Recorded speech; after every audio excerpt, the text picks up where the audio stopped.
So just before the video starts, I wanted to give a quick shout out to what is quite possibly the most apt sponsorship I've ever come across for Vivec. Oftentimes I'll decline, 99.9% of sponsorship deals I come across because I just don't think Raid Shadow Legends is very appropriate for the sort of content on this channel. But I know a lot of you like to fall asleep to these report videos, and that's why I thought these COZYSNUG sleep earbuds from LYTMI really are a match made in heaven for this channel and its viewers. If you're anything like me, you might struggle falling to sleep on your back with conventional earbuds in. I'd always wondered whether there were any designs that facilitated side sleeping without waking up with a perforated eardrum. Not only do these earbuds work wonders for side sleepers, they boast high quality audio, are super lightweight and soft with various different sizes of ear wings to pick and choose from, on top of having 21 hours of charge when using the charging case. So, now you can all quickly and smoothly fall asleep listening to me recount the usual litany of mind-bending, reality-shattering experiences that we all know and love. If you're interested, please check out the link in the description, and don't forget to use the discount code VIVEC for 10% off your order. Anyway, we'll crack on with the video now, but be sure to let me know what you thought of the earbuds if you do end up snatching yourself a pair, and thank you to LYTMI for reaching out, I really appreciate it. Trying to return to the source. Ayahuasca combo of Syrian rue and M2 flora and 5-amino DMT trip report. Posted by Joshi to EARBUDS.org, February 7th, 2003. 6 times in the period of 1999 to 2000, I drank ayahuasca in a ritual context. 5 times with one group loosely affiliated with Santo Daime, and once with another purveyor of ayahuasca rituals. Out of those 6 times, 4 were relatively unremarkable, with effects ranging from nausea and a vague off-balance feeling, to some kind of medium-ish psychedelic drug effect. Well, the 4th time I ate one very large mushroom at the tail end of the journey, and went so far over the line as to experience myself in a totally different universe. I became totally incoherent, forgot my own name, and, according to some people there, tried at one point to remove my clothes. But that's a different story. In any event, the other 2 of the 6 ayahuasca experiences rate as the most spiritually meaningful experiences of my entire life. But what was different in the circumstances? I don't know. Dosage? How much of the nasty bit of stuff at the bottom of the jar I got? I'm really not sure, to be honest. One thing that I have concluded for me is that fasting the whole day is just no good. I need to have eaten something within the previous 12 hours or my brain doesn't have the energy to trip. It seems fashionable to fast totally for the sake of purity, but paradoxically, this seems to dampen the spiritual dimension of the trip for me. Those 2 experiences, now unfortunately receding further into the mists of memory than I would like, were things of great beauty and importance.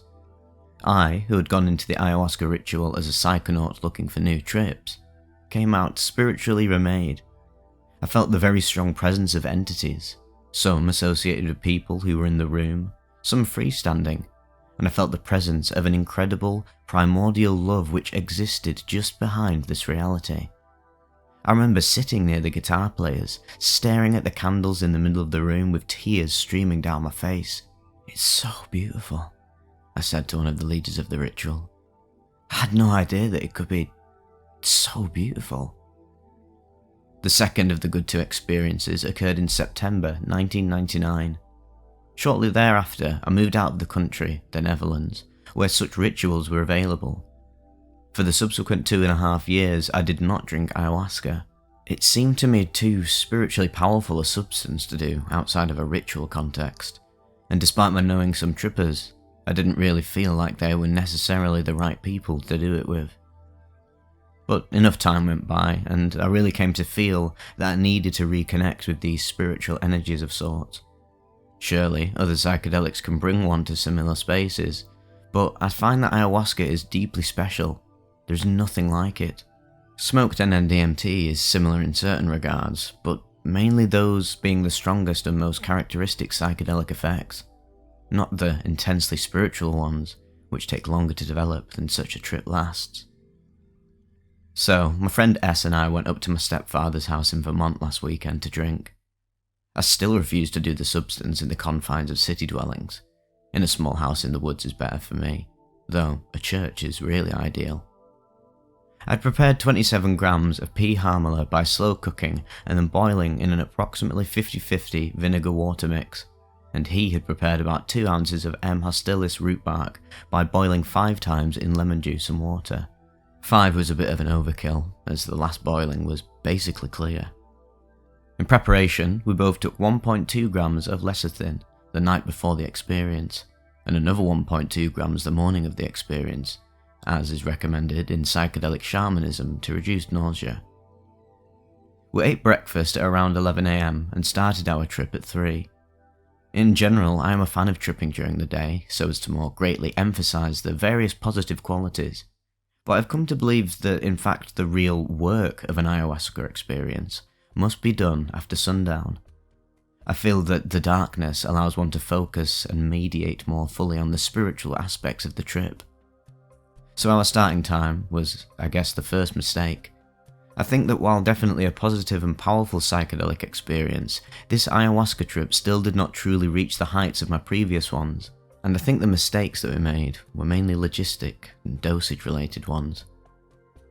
Before starting, we had completely rearranged the house so as to try and make a sacred space of sorts, taking out the furniture, putting up Christmas lights, putting out flowers and cloths, and covering relatively immovable but potentially distracting things, such as the TV, with sheet.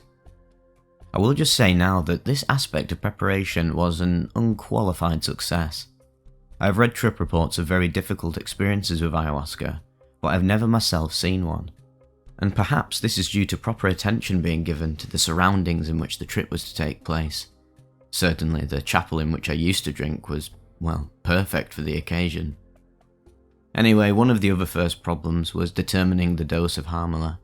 I put some salt in the brew in an attempt to get the alkaloids to precipitate. Something definitely dropped down there, and we drank each a cup containing some of this sludge. Basically, this was to be the only good harmala dose we got. Perhaps next time I'll make more or combine the substances like the Indians do. As it was, we sort of ran out later on, even though I supposedly brewed 9 doses. After each drinking our harmala, I proceeded to smoke some marijuana to combat the nausea that I knew would come. S really doesn't like MJ, so he abstained. We continued to prepare the space and I did some yoga, which combines very well with cannabis but isn't, in my experience, really possible on a strong dose ayahuasca trip. We did this until it was 4 PM, and we each drank 1/5 of the hostilis brew, or about 11 grams. We proceeded to go outside to lie on the grass. It was slightly too cold when the wind picked up, but the sun warmed us well when it wasn't behind the clouds. The trip came on fast. We sat silently, meditating and watching the sky. I noticed that there was this energy-like substance surrounding the clouds, and I saw the clouds themselves transform in the sky. I saw one set of clouds that became a large skeleton, covering the entire sky but lightly. I closed my eyes and began to see patterns, especially when I turned my head back and faced the sun. Gone were the usual closed-eye visual colours, to be replaced with an amazing set of browns, beiges and golds, all from the light of the sun. Lying there, throat singing, with the sunlight coming down on me, I had what was to turn out to be the most powerful spiritual experience of the trip. I had at one point, looking at the superb blue of the sky, a flashback to our most powerful salvia experience. I took it to be a sign that ayahuasca was telling me to go back to that world today. I felt something resembling the usual nausea when I moved, and I felt, as usual again, very weak consequently. S threw up, but I did not. I was eating crystallized ginger to help with the nausea. It may have. I certainly can't tell whether or not our pre-dosing with lecithin helped. If it did, it wasn't by a lot. Eventually, it became too cold and we retreated indoors. We listened to some music, including a song I'd written for the occasion, which seems to have been just perfect, and I think I want to make a whole album just like that. But again, that's a different story. And as some of the synth parts in the twisted compilation Eclipse built up, I felt as though we were getting there, becoming. That as the sun went down, it would be time to truly delve within, and I was excited. While listening to the music, S had this fantasy, illusion, or dream that he was playing some kind of computer game in which the purpose was to go round the world and try to get everyone to drink ayahuasca, and that his score was based on what percentage of a given population was drinking it. The flowers we put out were the most beautiful flowers I have ever seen, I must say. The sun finally was down and later than expected. By the time we drank again at about 7:30 or so, our trip effects had receded. I think this was a crucial problem. I think that it is important to time the doses so as to stay in the space. Otherwise one loses the momentum that one needs to get to that certain spiritual point. What made matters worse was that apparently we did not drink enough Harmala with this dose. The idea was that we would drink more Harmala and more Hostilis. We were excited when we drank the Hostilis because we felt that there was much more bitter sludge in those cups than the early ones. Yet at 9, we were suspiciously not tripping. In the end, we decided to remedy the situation by just splitting the remaining 11 grams of Hostilis and Harmala. And at 9:30, we were about to eat some mushrooms. With some trepidation, of course, see the Harmala mushroom experience I mentioned above, to try to salvage something of the experience. When, finally, it just started working again. It was good, it was right, but it wasn't perfect. I sat and I sang, hoping that S would join me. He turns out to be hopelessly tone deaf, so, oh well. I did more throat singing, and I had some of the ayahuasca hymns that I remembered from the ritual days, specifically the ones in English, though I remember the chorus of the Portuguese one where the chorus is just ay ay ay ayahuasca, ayahuasca, ayahuasca, ayahuasca. I came close during the singing to the feelings that I had had before, and I certainly was able to engage those feelings, but they did not come as strongly or forcefully or overwhelmingly as I had remembered. Furthermore, I had no particular sense of the presence of the entities. It was a valiant and not entirely unsuccessful attempt, but I didn't quite return to the source. The timing was bad, and the dose still didn't seem right. S wasn't nauseous at all, which would be great if he had been tripping hard, but since he hadn't, one is given to wonder. I guess the object lesson here is that although one is compelled to try to drink only the active alkaloids, and only just as much as required in order to minimise nausea, it can actually backfire and result in the trip not working. The native brews usually contain way too much beta-carbolines. Maybe they actually know what they're doing. Anyway, I decided that if ayahuasca hadn't really delivered, I wouldn't follow its suggestion and smoke salvia. Or perhaps that was just a rationalisation of the very healthy fear that I cultivate of that substance. But we did decide to push on, once more into the breach, and smoke some 5-MeO DMT. Now, at this point, I guess about midnight or so, we were not completely strongly under the influence of Harmala, but not completely out either. I can't say whether the Harmala potentiated the 5-MeO with respect to strength of dose, as I always just eyeball it.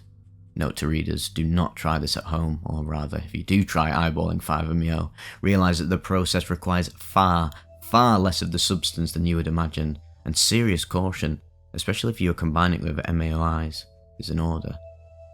However, Harmala did appear to lengthen the 5-MeO trip for both of us in the end. I wish the trip had more of a spiritual quality, but there is a degree of cosmic mind-bendingness to the 5-MeO trip, which seems to be somewhat antithetical to me to the focus and subtlety required for the true mystical experience to come through.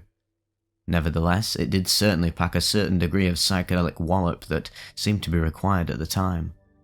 S also asked to hear my song again, and again it seemed pretty good. And that's the acid test, as it were. Finally, as we came down from the MEO trips, taking 2 hits each which lasted for about half an hour to 40 minutes total, it was time to smoke some more weed, make some macaroni and cheese, and go to bed. Well, congratulations if you made it this far. I guess the various take-home lessons of this report are that powerful positive spiritual experiences with ayahuasca are possible, but a number of things, like environment, dosage, timing, these have to go right in order for this to happen. Another is that I've found that 5-MeO DMT, while hugely powerful, does not mimic a proper ayahuasca experience. Another is that having too much Harmala might not be so bad, at least if too much is not taken very far to extremes. My opinion is that ayahuasca is really the best psychedelic. Despite the nausea, despite the fickleness, despite the taste, hasn't changed. I hope that some of you can also realise what a special gift this drink really is. I thought this was a really fascinating report because going into it, you think ayahuasca and 5-MeO DMT combined, it's almost like you're guaranteed to activate God mode there. You're gonna siphon your way into a breakthrough with such a powerful combination of psychedelics, like the two of the top dogs. But I bet fascinatingly a lot of people going into listening to this video thought that this would be like one of the craziest trips ever, but actually it was an interesting case study in sort of the quote-unquote failure. Failure has too many negative connotations, that's why I say quote-unquote, but the failure of Joshi to sort of replicate his mystical spiritual experiences. Although, what was fascinating is that even though I'm guessing that he's had like breakthroughs in the past, it seems like he's done a lot of like very intense psychedelics and had a lot of experience with it. Yet he does describe in the trip report that he had the most spiritual moment of his entire life during this trip. So it really just shows you, fucking hell. It really shows you that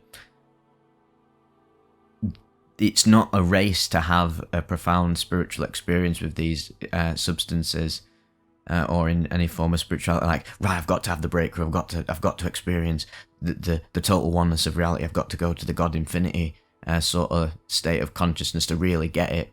And you can have a super spiritual sort of like simple experience on a trip where you're just on a heightened level of consciousness, but you just tap in so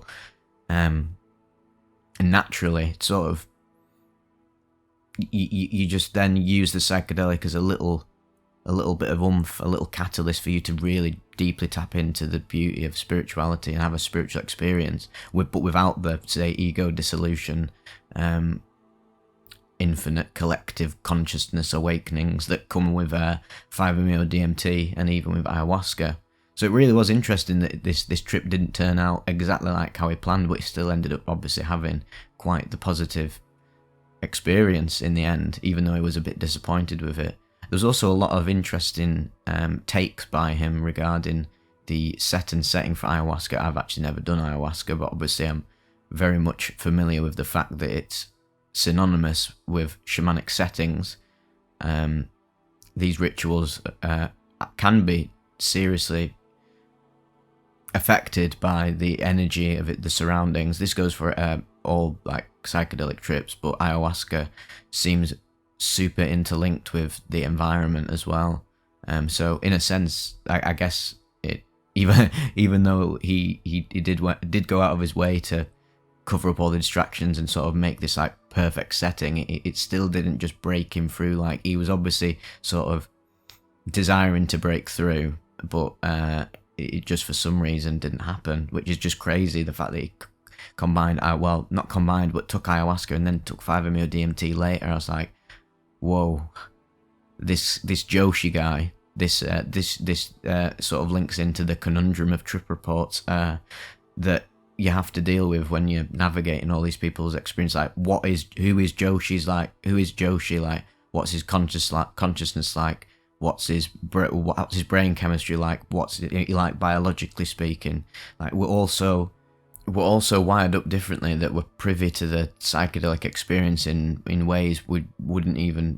I mean, if you're some scientist, I guess you could quantify it, but for the average person, we can't quantify like how our biology and level of consciousness, quote unquote, ego development and brain chemistry and how that relates to psychedelics. So it's like, I know for a fact if I did this exact routine that he did here, whoa, I would have broken through and had some.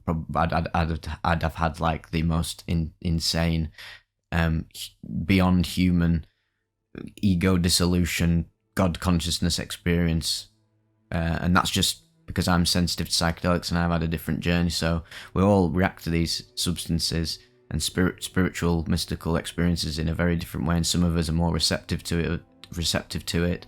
Some of us aren't receptive to it at all. It's almost like some people just can't like break the veil no matter how many psychedelics they take. This is due to so many varieties. Density of ego is something like, if you've got proper I've noticed, like, just from experiencing a lot of life, and I mean I've gone to a lot of parties when people do psychedelics, and sometimes it goes crazy. Sometimes they go like proper nuts.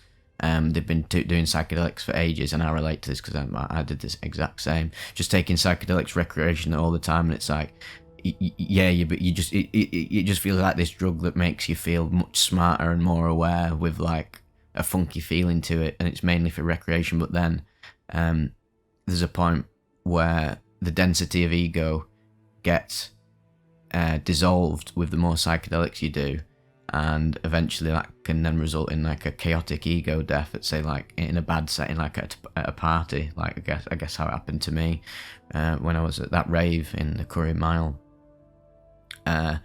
It's because it finally got to point of me taking psychedelics where the shaving of the ego had been building up so slowly, and coalesced on that night where, like, oh shit, it's now time to fully let go. And I had to let go of my human body and all of my mystical experiences. Like, oh shit, yep, this is it. You've got to let go. Because if you hold on, you're gonna have a bad time, pretty much. But yeah, really interesting report. Not the most super exciting, insane, top 10 Watch Mojo Vivec reports, but I think it's a brilliant report because it was just written so well, and I really got an idea of who the guy was. I really enjoyed his description of like the whole process, and it was also him recounting his past. He wrote this in 2003 when he's recounting the 6 times in the period of 1999 to 2000 where he drank them. So it's interesting. I always love the context of these Erowid trip reports in terms of the time frame and the time period. Like, yeah, I sort of try and put myself in the shoes of these people, especially when they're the older ones, from like the early 2000s, which for me doesn't feel very old, having been born in 1997. But then obviously these people are sort of in their adolescence or young adulthood, doing these substances and having these experiences in like early 2000s. I just think like just how interesting it must be to trip it in that context of the time period and the culture and whereabouts he was from, the Netherlands. I find that always really fascinating. And what I love trip reports is how much uniqueness and sort of personality people can bring to these reports, while also articulating super insightful potential truths of how reality functions. And it's always great to just cover a whole variety of trip reports. And I think it was important to cover one here that wasn't just about, oh my god, there's a breakthrough and entities everywhere, which is like the classic ones that we all know and love and find the most probably entertaining and engaging and profound. But there's just as much profundity in like an experience like this one, to me at least. So yeah, I do really hear a lot of the people in the comment section who are saying, oh yeah, I think you should experience. I think you should share more like just normal experiences of people on mushrooms. I do love my heroic doses and beyond, because I won't lie, personally I find them super fascinating. That's why I mainly feature them. But I also understand that there should be a bit more variety. So going forward, I'll probably just share just regular LSD mushroom experience. Like, my first time LSD experience, just had it at, I don't know, some party, and this is what I felt. Something more like just on a grounded level. And then we'll fluctuate between those and the super out there mystical experiences of literal nirvana, and then and then on the inverse, all the spooky, scary, datura, delirium level stuff, which I think you can learn from as well. I just love hallucinogenic stories, and to have a wider gamut is not just interesting for me. It'll be good for you as well to hear about all these different varieties of the psychedelic experience, because sometimes I do become a little bit cognizant of the fact that, okay, if I review Vivec, it very much is like a showcase of like the most extreme, intense, in the most positive and most beautiful ways, and the most dark and depressing ways that can come with taking hallucinogenics. But yeah, do a bit more balance as we go forward into 2025. Happy New Year, everybody. Hope it was a pretty good time, But yeah, whatever. As long as you're enjoying the content and gaining some value from it, then that's pretty swell. And I'll just continue to try and shake things up and keep you engaged as best I can. Thank you for all your support while I've been on hiatus. That was like a mix between hiatus and Hawaii. I've been on hiatus in Hawaii. Yeah, that's really where I've been. To be fair, no, I can't. Yeah, definitely not. I'm in the antithetical, like energetic point of reality. In contrast to Hawaii, the northwest of England, fucking very cold and bleak. But we love it though, don't we? We love the north. Let's get the pints in. I think this is the most shit I've ever chatted on the commentary section ever. But I'm glad to bring them back. I like to infuse these videos with a bit of my insight and wisdom, whatever that may be. I'm not saying that I have either of those things at all. I'm just literally some guy just chatting shit on the internet who finds psychedelics and mystical states fascinating. But if you guys get something out of me waffling on, then that's awesome, and hopefully I entertained you as well. But yeah, let's be having you on the next episode of Vivec, where I do not know what I'll cover, because I like to cover just I always go back to like my classics, my 5-MeO, DMT, my salvia, LSD, mushrooms. I really like just covering the traditionals for like the really super out there mystical ones. But if you check those out and you find them profound, don't miss out on the research chemical ones like 4-MeO, DIPT, is that even a real one? I can't remember. Or like the 4-ACOs, like the 4-MeOs, 5-MeOs, the different types, not just the standard ones, because if there's more profundity to be found in them, not more like quantifiable, like that there's more levels of profundity, but it's like there's just more of the profound stuff that you obviously like spiritually feed off in a sense, and I cannot blame you. It's good to be feeding off the love that permeates all of reality that is explicated through these trip reports.